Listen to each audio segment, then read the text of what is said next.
passion, the talent and the opportunity, sports has the potential to transform the continent. It's not just about work, it's about leaving a legacy. We have to develop all the jobs that are critical in making a professional organization sustainable. This month, we're connecting Africa through sports. We take a look at how the industry can be a force for good and explore the untapped economic potential.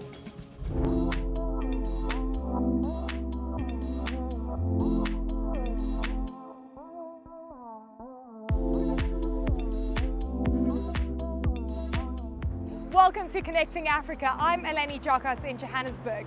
When it comes to the biggest competitive sports, Africa is among the forefront of talent. Now, the continent continues to face challenges, whether it's insufficient funding, infrastructure, or supporting policies. In football, for example, the biggest exports from the continent continue to shine on international leagues. The question now becomes, how do we foster talent and ensure we capitalize on the entire value chain here at home?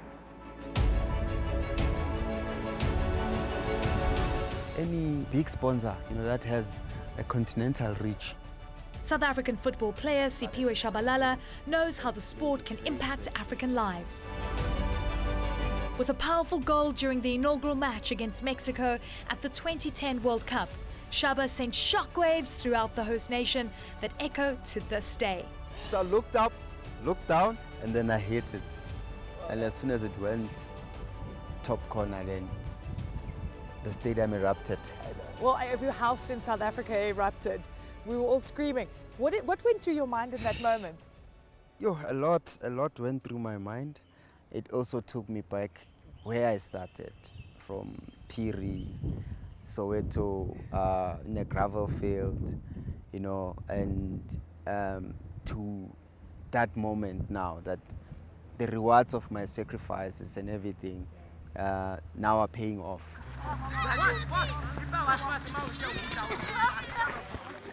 That spirit that erupted with his goal more than 12 years ago has not cooled off. Those gravel fields are still the cradle of South African football. 90% of the players that are playing football professionally, they are the products of grassroots football. Sport can not only be used, as a recreational purposes. It can also be used as a vehicle to drive the economy. Leaders from local and international organizations are coming together with a common goal, growing football in the region, which could in turn expand the economy of sports. FIFA began rolling out its $100 million Football for Schools initiative to its 211 member associations, including South Africa. Well, the initiative that we have is for infrastructure, for football development, competitions, and to make sure that we have football everywhere and for all. And this is a mission. It's about leaving a legacy. For economist and author Will Mbiakop, this legacy begins in rural Africa. If we want to look at sports and make sure that sports move from 0.5% of Africa GDP to 5% of Africa GDP, we absolutely need to put investment in grassroots, making sports more accessible. That approach requires investment and lots of exposure, which FIFA's coordinator in the country, Steve Peeler, says leads to better opportunities beyond the pitch. I've learned in the years that not all of them will end up being good footballers, because we're providing them education and football. Some of them, upon graduation, they go out to university. Not all of them, the boys that play here, will end up being Maradonas, Peles, or Neymars of this world. Some of them will end up being good business people. The catalyst, according to Mbiakop, is a mindset change. I think today the organization like FIFA, the NBA and others, they understand the socio-economic value of sports, right? And it starts at school. I think one of the key things is education across the board. We need to have more people educated at governance level. So leaders of federation, leaders of sports ministers, we need more people educated at company level, marketeers, events, digital, TV production, journalism, media. all of those guys, more education, more skills will help us deliver a better product. And obviously, if we have a better product, we do more sales. Preparations for the 2010 World Cup in South Africa brought huge investments in infrastructure, facilities and stadiums. But for Shaba, the time has come to place bigger bets on development and invest in a better future within African sports. My expectations, for African football, its growth. Yeah, I mean, I always wonder whether we're going to reach a point where one of the African national teams are going to be a force to be contended with. How long is that going to take? I can't wait for that. Is that going to happen, do you think? I can't wait for Africa to dominate. Let's build something great here. Let's have players from Europe wanting to play in Africa, not the other way around. But it will need lots and lots of investment to improve the standard of football, to improve the infrastructure, to improve everything that is football related. Basketball develops character and realizes dreams. Next, we look at the growth of African basketball that's giving the continent a home court advantage.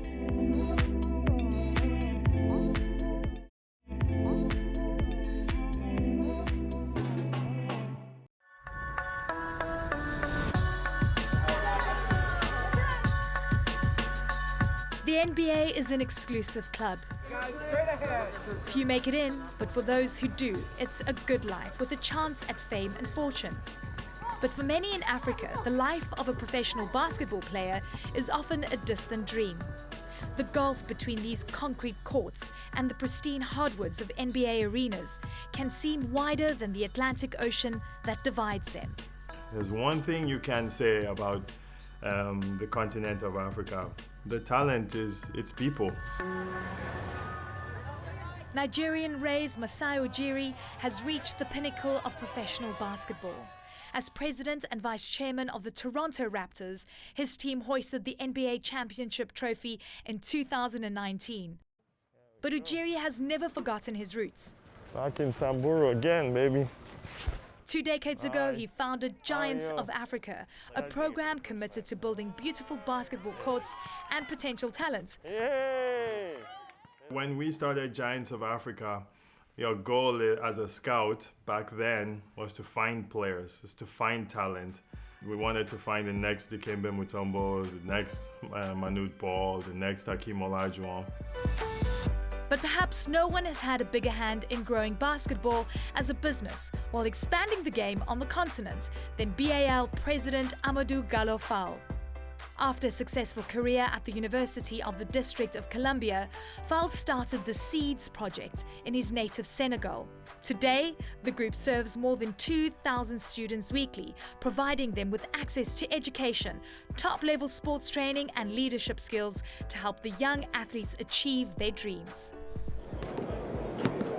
I started playing basketball when I was like 15. I started very late, I never thought I would be an NBA player. Gorgie Jang was recruited to play at the University of Louisville. Now with the San Antonio Spurs, Jang is quick to credit Seed for his success and the vital support they provided him and other young athletes.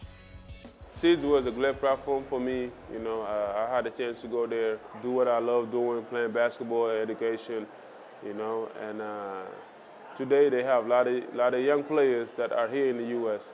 I'll probably be the only one being in the NBA, but they have a lot of guys go back home with their degree. I think that was a life-changing for a lot of athletes back home. Sitting down with Fall, it's easy to see his vision.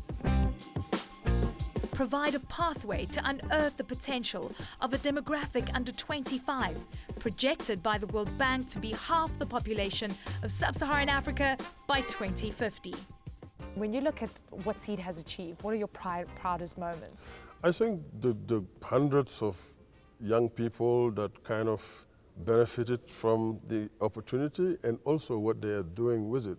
They all get their college degrees. Yeah. Obviously, some made it to the big league, to the NBA, like Gorgie, but their commitment to service, their commitment to giving back. Gorgie's, building a hospital, in his hometown. He's investing in agriculture. He is really empowering youth, and I think that multiplier effect, that's what we are interested about. A step forward in Africa's development has already begun to capitalize with the Basketball Africa League. Founded in 2019, the BAL is a joint effort between the NBA and FIBA, the International Basketball Federation. Its 12 teams representing 12 African nations are quickly gaining the respect of hoops lovers around the world. Even if you go as far as slums or places that maybe a lot of you come from, I hear that For Jerry, it's the logical next step for a continent on the rise.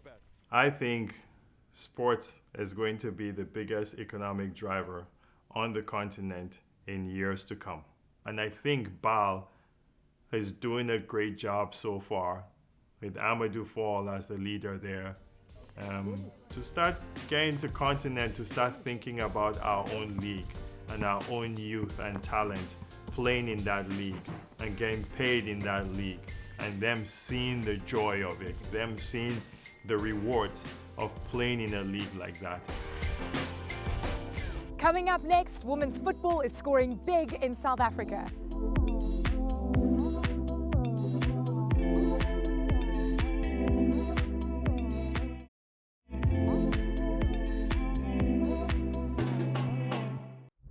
Welcome back. After their stunning victory during the Women's African Cup of Nations against Morocco, the South African women's football team Banyana Banyana are looking forward to the World Cup later this year, and they've kick-started renewed interest and investment in the sport.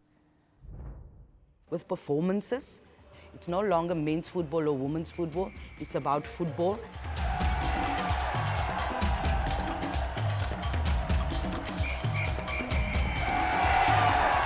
It was a win for the ages. The Women's African Cup of Nations went to South Africa for the first time in 2022.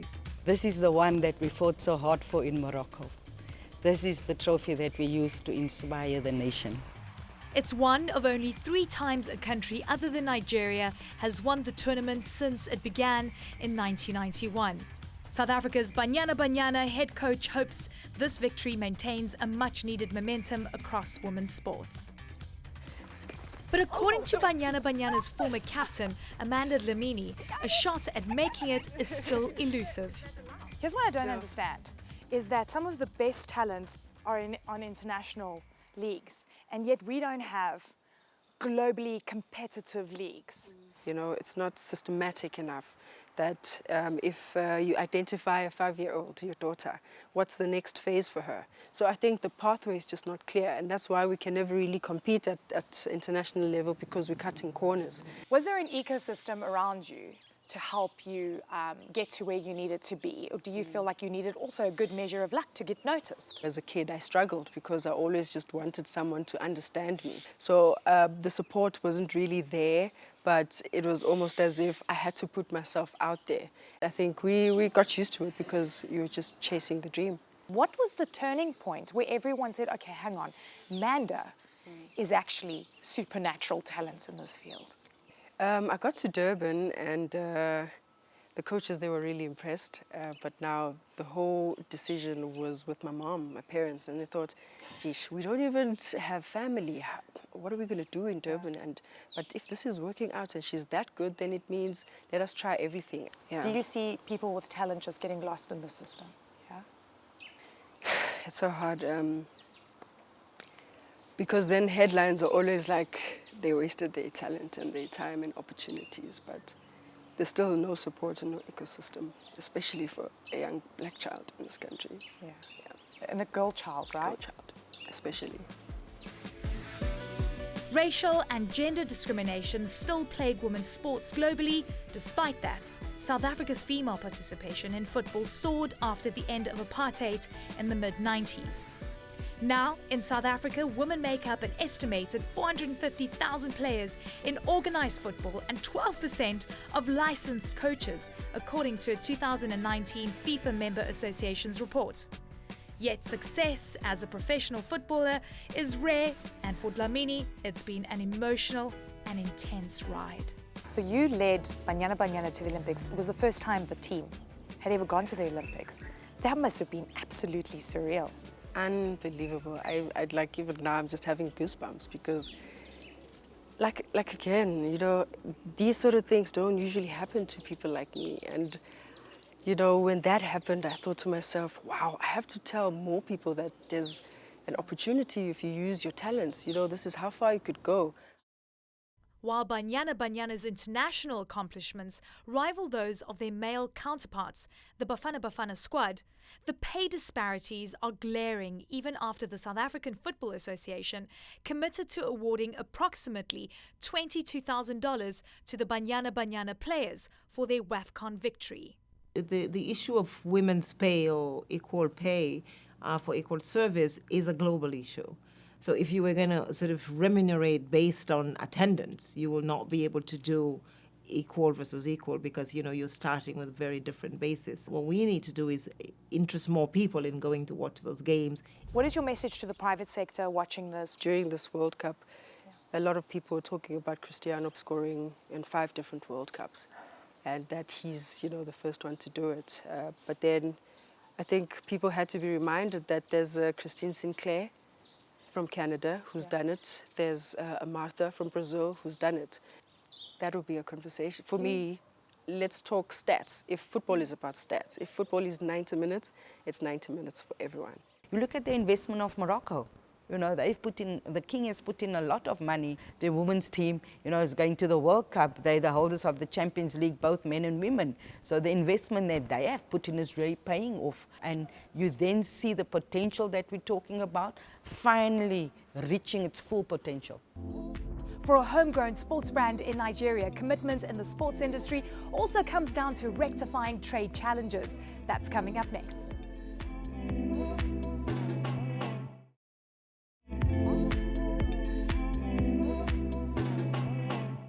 Since the passage of the Continental Free Trade Agreement, the promise of intra-Africa trade has unleashed major opportunities for growth. And the Made in Africa sports merchandise industry is no exception.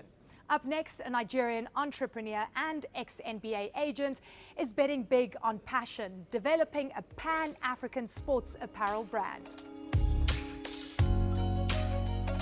Merchandise and apparel company Sport was born with a global mindset to capitalize on the profitable athleisure and sports market. We came into a space where there was really no ecosystem at all to support the kind of industry we are trying to push. According to market research firm DataBridge, the global sports apparel sector will be worth almost $280 billion by 2030. Sport is the brainchild of former agent Ugo Adeswe, who returned to Nigeria in 2015 after living 20 years in the United States. Sports means Africa for Africa. We had this basketball league called Continental Basketball League, and I also tried to get sponsorships for the games. All the foreign brands were not interested in the local content. So I thought about it and I said, okay, we have to do something different. So that formed the concept of Alpha Sports. Everything we do is designed for our market.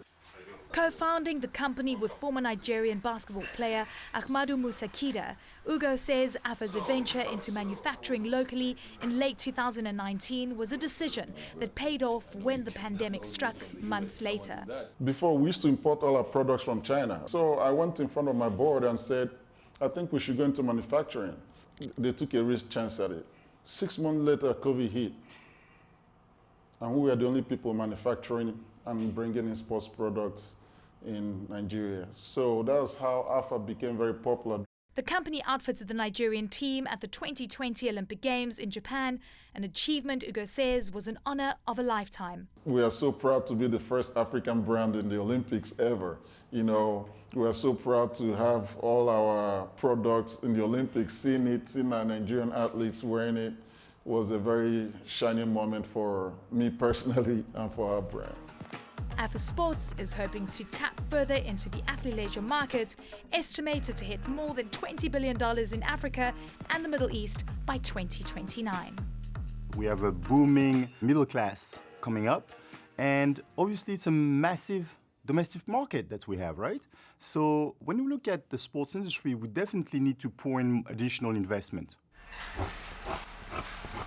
We are 100% sourcing our fabrics from vendors in Nigeria, all over Nigeria.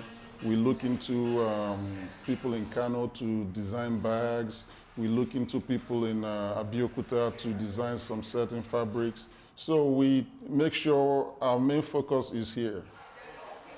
Ugo says they plan to strengthen AFA's position in Nigeria while eyeing continental expansion. One way they hope to achieve this is through one of their brand ambassadors, Nigerian musician Paul Okoye. I discovered AFA sport from a friend of mine. He noticed that I love working out. He brought stuff for me. I was just looking at it. I said, really? I said, this is Nigeria product. He said, yes. Now we're working on something, but now I want to do the AFA skits for kids. And that's what we're looking up to in 2023. And that support is welcomed, as the brand says it currently ships to over 20 countries around the world, looks to gain even more ground locally. Yeah, we are very confident that even alone in this market, we have enough resources to produce a market where we want to go. We're also working on building our own shoe factory in the near future, so we can tap into the local rubber opportunities here in Nigeria and the rest of West Africa to make our own shoes. There's really no need for us to be bringing in anything from other countries when we have all the resources we need here. Experts agree that full implementation of the African Continental Free Trade Area is important to create, nurture and grow the sports industry in Nigeria and Africa as a whole. Kenya is actually one of our biggest opportunities, but every time we ship products there, they have to pay duties that sometimes even more than the products they are buying. So if this opens up, you're talking about billions of people as an opportunity. These are athleisure dress. With the growing production footprint and a distribution partnership across Nigeria, AFA Sports says they hope to build a legacy that will impact generations in and outside of Africa. We are trying to put together an infrastructure that is symbiotic to the environment, that is pushing local sports, that is pushing grassroots sports, that is pushing professional sports across Africa, and also making a lot of money doing that. You know, in the next 3-4 years, I see us as the Nikes of Africa. Africa is the next frontier. Well, thanks so much for joining us for this edition of Connecting Africa. Until next time, let's stay connected.